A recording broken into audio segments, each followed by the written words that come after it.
바이셀라 주간에 야곱은 육신의 치명적인 상처를 받습니다. 그렇죠? 치명적인 상처를 입지만 놀라운 건 뭐예요? 베델로 올라가요. 치명적인, 육신적으로는 치명적인, 돌이킬 수 없는, 여러분 참 그렇잖아요. 하나님은 한도 뼈죠. 하나님 고쳐놓을 수도 있겠죠. 멀쩡하게 만들어서 보내면 할 텐데, 그런 가운데서도 베델로 올라가요. 올라가서 하나님을 만납니다. 그 베델에 올라가서 어떻게 해요? 하나님과 다시 약속을 갱신해요. 언약을 갱신하고, 그리고 나서 하나님이 얘기해요. 너의 허리로부터 뭐가 나올 것이다. 진짜 하나님이 꿈꾸시는 칼, 하나님 세우시는 칼, 교회가 나올 것을 예언 축복을 받습니다. 거기 올라가서. 즉 무슨 얘기냐면 바이셀라를 통해서, 바이셀라를 회복시키라고 했어요. 회복시켜가지고 신혼의 삶을 누리게 하고자 하면 다른 거 아니에요. 교회란 말이에요. 교회를 세우는 교회. 따라서 셀라의 역사를 쫙 기록한 사도행전은 무슨 역사다? 교회의 역사예요. 교회의 역사. 사도행전은. 그런 약복강의 그런 언약갱신의 역사가 있고 난 다음에 바이셀라와 이 주간에 보면 나엘이 죽습니다. 그 뒤에 나엘이 죽어요. 근데 제가 죽음은 끝이 아니라고 그랬잖아요. 새로운 시즌, 나엘의 죽음을 통해서 새로운 시즌의 문이 지금 열려요. 누구의 시대가 열리겠어요? 누구의 살? 베냐민. 베냐민 뜻이 뭐예요? 그렇죠. 오른손의 아들, 오른쪽의 아들인데, 즉 놀라운 건 뭐냐면, 이 베냐민을 통해서 누구의 삶이 완성되어져요? 나엘의 삶이 완성되어집니다. 이삭을 통해서 누구의 삶이 완성되어졌어요? 사라의 삶이 완성돼요. 베냐민을 통해서 나엘의 삶이 완성이 되는 거예요. 나엘이라고 하는 거, 나엘 이름, 나엘, 어떤 영적인 세계, 영적인 어떤 그런 세계에 대해서, 하늘의 세계에 대해서 놀라운 것은 그냥 던지고 가면 오른쪽에 오른손의 아들인 베냐민을 통해서 예수와의 형상과 모양이 완성되어진다고요. 그래서 예수와가 승천해서 어디에 계세요? 그렇죠. 어디에 계세요? 보좌 우편에 서 계시는. 그렇죠? 그 얘기 성경에 굉장히 많습니다. 그래서 토라를 여러분이 공부하시면 공부하실수록 신비로운 거예요. 하나님의 세계가 정말 신비로운 거예요. 근데 하나님 토라를 통해서 그걸 다 밝혀주셔요. 여러분 토라를 공부하면 공부하고 들어가면 하나님의 속내가 그걸 통해서 드러나는 거예요. 하나님의 속내가. 그걸 여러분이 보실 수 있어요. 그러면서 하나님의 나라, 킹덤의 법칙이 무언가, 킹덤의 법칙을 여러분이 깨달을 수가 있어요. 토라는 그분의 언어잖아요. 그렇죠? 그분의 언어란 말이에요. 즉 그분의 성품이 담겨있는 말이란 말이에요. 이 말 속에는, 그 사람이 하는 말 속에는 그 사람의 성품이 들어있어요. 그리고 또 하나 뭐가 들어있어요? 그 사람이 살아온 인생이 들어있어요. 말 속에는. 그래서 우리는 뭐예요? 말을 통해서 그 사람을 평가할 수가 있어요. 그 사람을 평가해 볼 수 있어요. 그렇기 때문에 그 말 속에는 성품이 들었고 인생이 들어있기 때문에 하나님의 형상과 모양으로 창조된 인간만이 언어를 가질 수 있습니다. 인간만이 언어를 가질 수 있어요. 그런데 이 언어는 하나님과 소통할 수 있도록 해놨기 때문에 참 언어 자체가 굉장히 신비로워요. 그래서 우리가 기도, 찬양, 말씀, 예배, 이거 다 뭘로 표현해요? 말로 표현하잖아요. 말로 표현하는 거예요. 그래서 어떻게, 누가, 어디서 어떤 말을 하느냐에 따라서 예배가 되기도 하고 예배가 안 되기도 해요. 그래서 우리가 살아가는 우리의 삶의 자리에 이런 하나님의 언어가 나에게 풀어질 때 완벽한 킹덤이 임하게 되고요, 그분과 함께하는 신혼의 삶을 누리게 되는 거예요.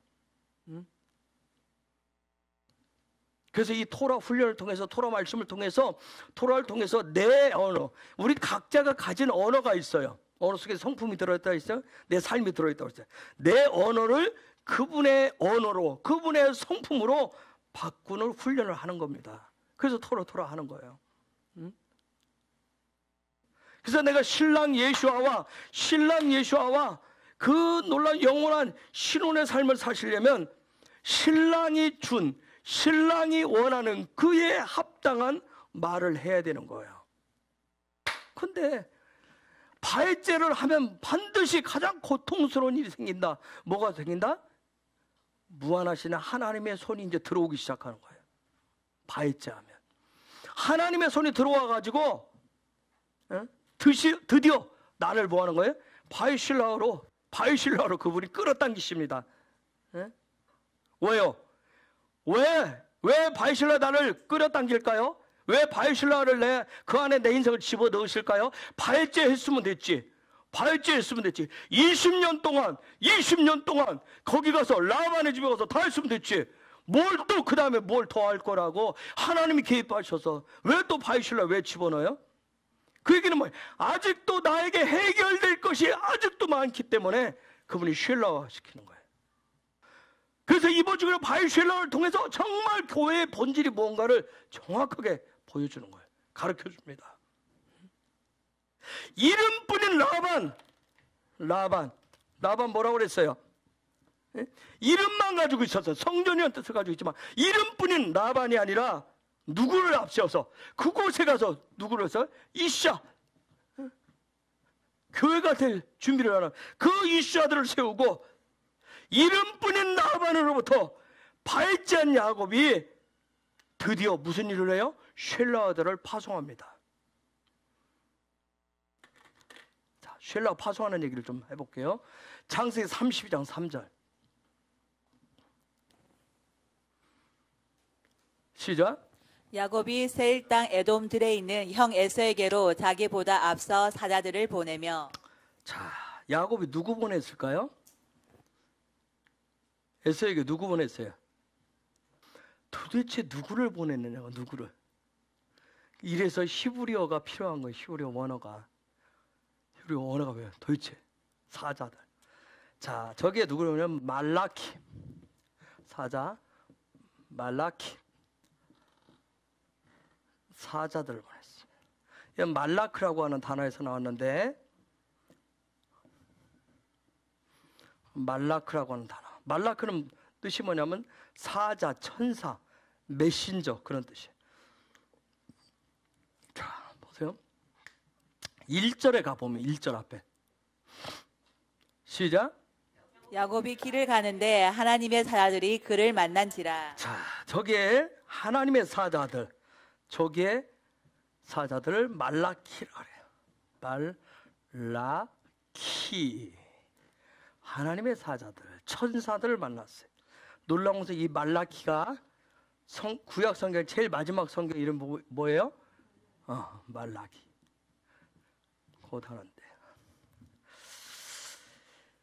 즉 하나님의 메시지를 전하는 사람들이 전하는 사자들이 누구예요? 천사란 말이에요. 천사. 또 다른 말로 보면 말라키를 선지자라고 얘기해요. 선지자. 자, 그러면 자 보세요. 1절에서 야곱이 만난 말라기 천사들, 하나님 보낸 천사들을 만났어요. 그래서 3절에서 다시 에서에게 사자를 보내는데 누구를 보내요? 누구를 보내요? 말라기를 보내요? 누구를 보내요? 자, 1절에서 천사들, 자, 여러분들 성경을 잘 이렇게 보면 그냥 조금만 신경 써서 보면 보인다. 자, 천사들 만나. 그 천사들 만난 이유가 있었겠죠. 2절에 마하나임이라고 하잖아요. 그렇죠? 두 캠프 군대가 딱 등장을 하잖아요. 여호와의 군대가. 뒤에 가서 설명할게요. 자, 하늘의 천사들, 하나님의 메시지를 가지고 온 천사들을 만났고 그들과 하나가 되어서 야곱이 다시 그 천사들 누구한테 보내요? 에서에게 보내요. 에서에게. 그래서 에서와 400명의 군대를 여러분이 토라적으로 풀어보라고요. 이게 뭔 소린가 재밌게 보여요. 여러분 생각해보세요. 20년 동안 라반의 집에서 살 때 야곱의 삶의 중심은 뭐였어요? 누구 중심이었어요? 누구 중심이었어요? 예? 나반의 말 한마디에 왔다 갔다 했어요. 그렇죠? 나반이 말 한마디 하니까 14년 동안 그냥 맹목자로 미치잖아요. 나반 중심이었어요.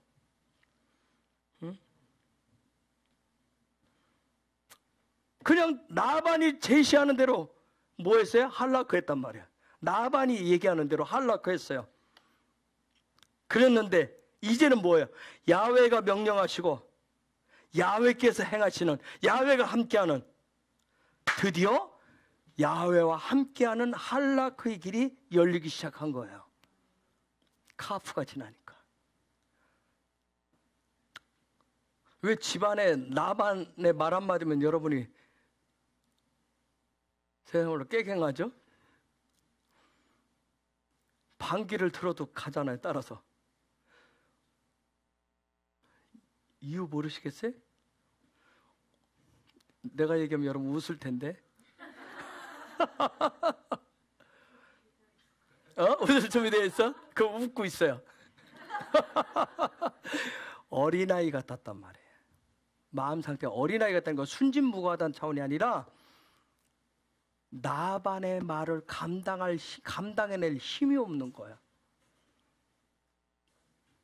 우리가 그렇죠? 우리가 직장 생활을 해도 직장의 어떤 부분에 그 직장의 라반에 휘둘리는 이유는 뭐예요?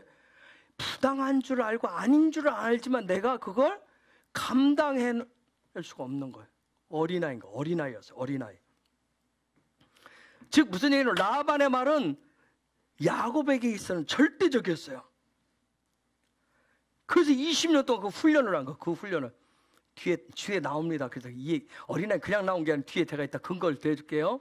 자, 그런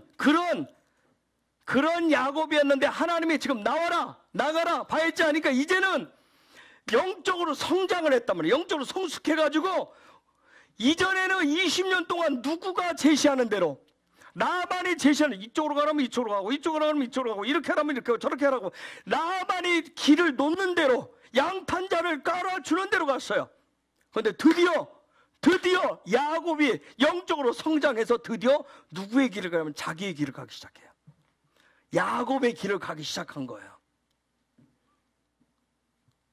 그런 가운데 하나님의 사자들을 찾아오고 그때 야곱이 그러면서 이런 고백을 합니다. 아까 우리가 읽었어요.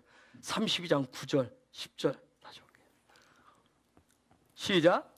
야곱이 또 이르되 내 조부 아브라함의 하나님 내 아버지 이삭의 하나님 여호와여 주께서 전에 내게 명하시기를 내 고향 내 족속에게로 돌아가라 내가 내게 은혜를 베풀이라 하셨나이다. 나는 주께서 주의 종에게 베푸신 모든 은총과 모든 진실하심을 조금도 감당할 수 없사오나 내가 내 지팡이만 가지고 이 요단을 건넜더니 지금은 두 때나 이루었나이다. 자, 저기서 찾을게요. 10절에 찾을게요. 나는 주께서 주의 종에게 베푸신 모든 은총과 모든 진실하심을 조금도 감당할 수 없사오나 내가 내 지팡이만 가지고 이 요단을 건넜더니 지금은 두 때나 이루었나이다. 자, 물어봅시다. 외삼촌 집에서 20년 동안 카프 훈련을 통해서 받은 은혜가 뭐죠? 저기 얘기하고 있어요. 내가 외삼촌 집에서 20년 동안 카프 훈련에서 받은 은혜가 뭐예요? 저게 뭐라고 나왔어요? 은총과 진실하심을 헤세드와 에메트를 받은 그 결과물이 뭐예요? 그렇죠. 지팡이 하나 들고 왔는데 지금 뭐예요? 두 때를 이루었다는 거예요. 은총과 진실함을 받았는데 근데 저게 뭐라고 했어요? 은총과 모든 진실함을 주셨는데 내가 뭐 할 수 없는데 감당할 수 없는데 여러분 생각해 보세요. 뭐 하나님의 은혜 주신 거 뭘 감당을 못해? 그렇죠? 주시면 다 받지. 마음이 얼마나 내가 태평양보다 더 넓은데 주시면 다 받지. 그걸 다 못 받아내? 근데 야곱이 얘기하는 거야. 하나님께서 베푸신 모든 은총 헤세드와 인내하심과 모든 진실하심을 내가 조금도 감당할 수 없사오나, 그 감당할 수 있는 수준이 안 되는데도 뭐라고요? 지팡이 하나 들고 왔는데 두 태를 이루었나이다. 저와 여러분에게 이런 고백이 되기를 예수 이름으로 축복합니다. 하나님, 내가 교회를 위해서 이만큼 봉사하고 그동안 하나님 앞에서 이렇게 살아왔기 때문에가 아니라 그냥 나는 아무것도 감당할 수 없는 은혜, 은총 속에 살았는데 여기까지 온 것도, 이렇게 먹고 살게 하신 것도, 이것도 내가 감당할 수 없는 존재인데 이렇게 해주셨습니다. 이렇게 고백할 수 있기를 바라요. 내가 이만큼 했더니 하나님이 2배를 주시더라, 그 얘기가 아니란 말이죠. 자, 헤세드를 주고 에메트를 줬는데 감당할 수 없다. 그걸 카탄이라고 그래요. 감당할 수 없다. 즉 소망의 본질은 일관성을 가져야 되는데, 일관성이, 소망이 늘 한결같아야 되는데 그 한결같지를 않은 거예요. 하나님의 은혜에 대해서, 하나님의 그 진리에 대해서. 저 카탄이란 말은 무슨 말이냐면 작다, 어린아이, 작은 자, 그런 뜻이에요. 에메트, 지난 20년 동안 에메트, M이라고 하는 신실함, 충성됨을, 내가 거기에 외삼촌 집에서 신실하게 살았어요. 충성되게 산 이 부분, 내 삶의 에메트는 실제가 되었는데, 왜요? 에메트는 혼의 영역이에요. 정말 그가 마음의 영역에서, 여러분 알다시피 14년 동안 정말 나이를 사랑해서 미친 듯이 신실하고 충성했어요. 6년 동안 외삼촌 라반의 집을 위해서 신실하게 충성하게 그 영을, 마음을 다해서 했어요. 그런데 지금 문제가 뭐냐면 저 헤세드야. 영의 영역이란 말이에요. 영의 영역. 영의 삶은 쏘도 비밀이란 말이에요. 비밀인데 이 영역에 대해서는 아직도 자기가 뭐라는 거예요? 카탄이래. 카탄. 뭘? 어린아이 같다는 거예요. 자기가 아직도 어린아이입니다. 하나님의 말씀 토라가 내가 지식으로 배워지고, 그래서 내가 그 말씀을 배우기 위해 거기에 내가 진실해지면, 에메트가 되면 무슨 일이 있냐? 하나님께서 하란 라반에게서 떠나라고 얘기합니다. 죄송해요. 여러분이 안 떠나면 거기, 이게 에메트가 안 되면 즉 뭐예요? 거기에 계속 머물러 있다는 얘기예요. 에메트, 토라가 여러분 지식적, 제가 1단계에 있어요. 지식적으로 배워. 지식적으로 배우는데 여러분이 거기에 신실하게 충성되면 그 하란 라반에서 떠나라고 하시는 거예요. 이유는 뭘까요? 어린아이에서 어른이 되어야 되기 때문에. 여러분, 우리가 예수아처럼 토라의 삶을 사시려면, 리빙 토라가 되기 위해서는 반드시 할라크가 필요해요. 어떤 길을 가는 게 필요하단 말이에요. 할라크가 필요해. 그런데 놀라운 것은 내가 토라의 말씀을 배우고 익혀서 그 길을, 토라의 길을, 삶의 길을 내가 할라크를 믿음으로 선택을 하시면 어떤 일이냐면 하늘의 천군 천사가 성령께서 도우시는 거예요. 그러면 왜 내가 토라의 삶을 할라크하면 하늘의 천군 천사를 보내서 성령을 통해서 왜 도우실까요? 바로 그 할라크의 그 길은 예수와의 길이기 때문에 그래요. 여러분, 그 길은 야곱에게 있어서 누가 간 길이에요? 야곱에게 있어서 누가 간 길이에요? 저와 여러분에게 있어서는 누가 갔어요? 예수와가 레클레크 하신 길이에요. 예수와가 십자가의 길을 할라크하신 길이에요. 그럼 야곱에게는 누가 갔어요? 아브라함이 레클레크 한 길이에요. 자기 아버지 이삭이 뭐 한 거예요? 레클레크 한 길이에요. 그 길을 갔기 때문에. 우리가 영광에서 영광으로 나아가는 삶, 지성소의 삶, 그 길은 십자가의 길. 그래서 예수께서 가신 그 길이기 때문에 하나님이 도우시면서 하나님이 함께 하시는 임마누엘 하심, 그 동행하심이 필요한 거예요. 자, 야곱이 이제 지금부터 할 때, 야곱이 지금 형 에사한테 보냈다고 그랬잖아요. 즉 그 사람이 보내는 쉘라하는 모든 것들은 뭐예요? 하늘의 비전을 가진, 하나님이 꿈꾸시는, 하나님이 계획하신 하나님의 마음을 가진 천사들, 하늘의 사자를 보내는 겁니다. 아멘. 그게 하나님 인생이야. 아멘. 그런 길들이 우리에게 약속되어져 있고 이미 그 길들을 시작하셨고 가고 계십니다. 여러분, 정말 토라는 하나님의 말씀을 위대한 거예요. 킹덤에 대한 모든 청사진을 다 보여줘요. 근데 그것을 여러분이 배우고 익히고 깨달아져서 삶으로 살아가는 것이 바로 그게 십자가의 길이고 그게 바로 예수와의 길이고 하나님 기뻐하시는 할라크의 길이고 그것이 바로 하나님의 나라인 이스라엘이 되는 거예요. 우리 한마디만 하고 끝냅시다. 쉘라는 회복이다. 아멘.